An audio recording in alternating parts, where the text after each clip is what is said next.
आप सब लोगों को मेरा नमस्कार।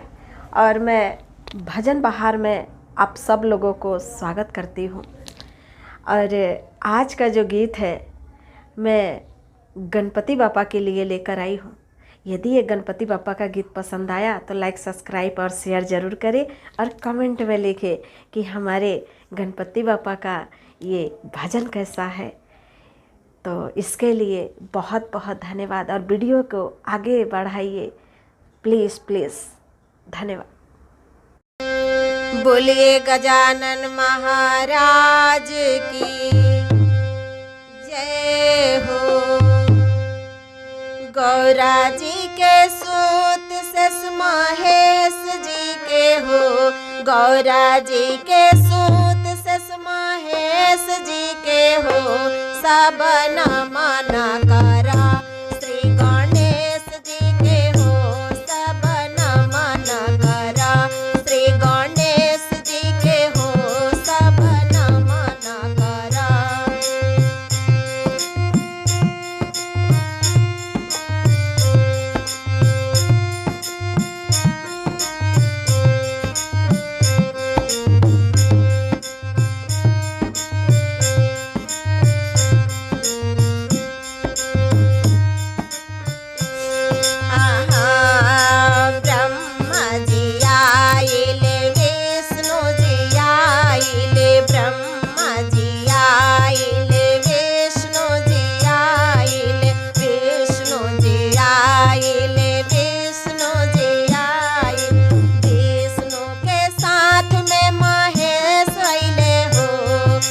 विष्णु के साथ में महेश अइले हो। सब नमन करा श्री गणेश जी के हो। सब नमन करा श्री गणेश जी के हो।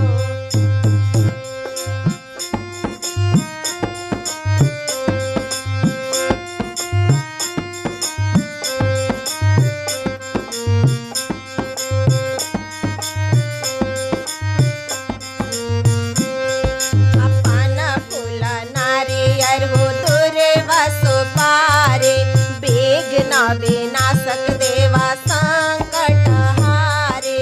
पान फूल नारियर हो पूर्व सुपारे। पान फूल नारियर हो पूर्व सुपारे। विघ्न विनाशक देवा संकट हारे। विघ्न विनाशक देवा संकट हारे। सब देवा मिल के पूजन करे हो। सब देवा मिल के पूजन करे हो। सब नमन करा श्री गणेश जी के हो। सब नमन करा श्री गणेश जी के हो।